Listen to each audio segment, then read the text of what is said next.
আমাদের সুনির্দিষ্ট প্রজ্ঞাপন এবং ঘোষণা যদি না আসে, আমরা এই শাহবাগ থেকে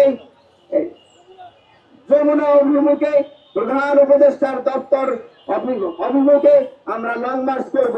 প্রশাসনের ভাইদেরকে আমরা বলতে চাই, এ যাবৎকাল আমরা যা দেখেছি ধিক্কারজনক আচরণ এবং আপনাদের কার্যক্রম, শিক্ষকের সাথে যে ব্যবহার, শিক্ষকের গায়ে যে হাত তোলা এবং জাতির জন্য এটা কলঙ্ক এবং ভবিষ্যৎ প্রজন্মের কাছে এটা কলঙ্ক যে শিক্ষকরা মাঠে নামলে দাবি আদায়ের জন্য, রাজপথে নামলে দাবি আদায়ের জন্য পুলিশ তাদেরকে লাঠিচার্জ করে, চড় মারে, লাঠি মারে।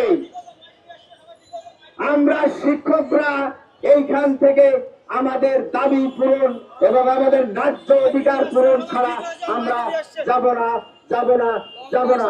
আমি প্রধান উপদেষ্টাকে আরো বলতে চাই, এই শিক্ষকদেরকে আপনি একটি নির্দিষ্ট সম্মান, নির্দিষ্ট জায়গায় স্থাপন করে তারপর আপনার অন্য কাজ করবেন, আমি আশাবাদ ব্যক্ত রাখি। আমরা আমাদের বৈধ সার্টিফিকেট থাকার পরেও আমরা চাকরি পাচ্ছি না। ৬০,০০০-এর উপরে জাল সার্টিফিকেট তৈরি করেছে এনটিসিআর এর মতো প্রতিষ্ঠান। আমরা বৈষম্য শিকার।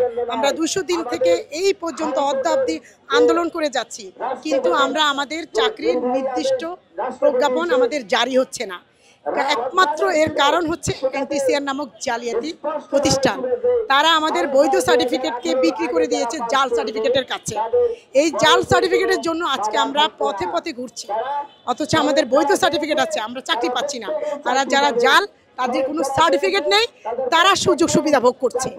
আর আমাদের আন্দোলন অব্যাহত আছে যতক্ষণ পর্যন্ত আমরা নির্বাহী আদেশের প্রজ্ঞাপন না পাচ্ছি, ততক্ষণ পর্যন্ত আমরা মাঠে থাকবো, শাহবাগে আমাদের দাবি চলবে শেষ পর্যন্ত, যতক্ষণ পর্যন্ত আমাদের সুনির্দিষ্ট প্রজ্ঞাপন জারি না হয়। আমরা এনটিএস এর মাধ্যমে ১ থেকে ১২তম নিবন্ধনধারীরা দীর্ঘদিন যাবৎ আন্দোলন করে আসছি আমাদের যোগ্য এবং বৈধ নিয়োগের জন্য, কিন্তু এনটিআরসি এর কালাকানুন তৈরি করে ৬০,০০০ জাল সনদ তৈরি করে জাল সনদ দিয়ে তাদেরকে শিক্ষকতা নিয়োগ দিয়েছে, অথচ আমরা বৈধ নিবন্ধনধারীরা আজও রাস্তায় ধুকে ধুকে মরছি।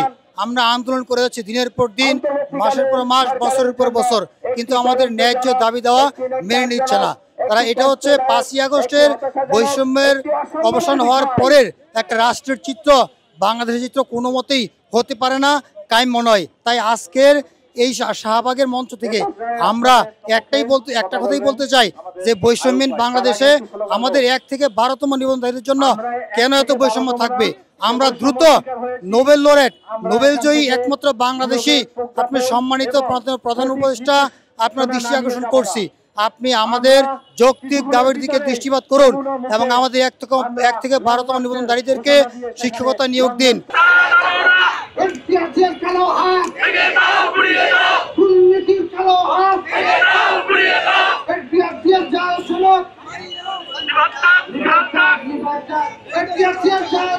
নির্বাচন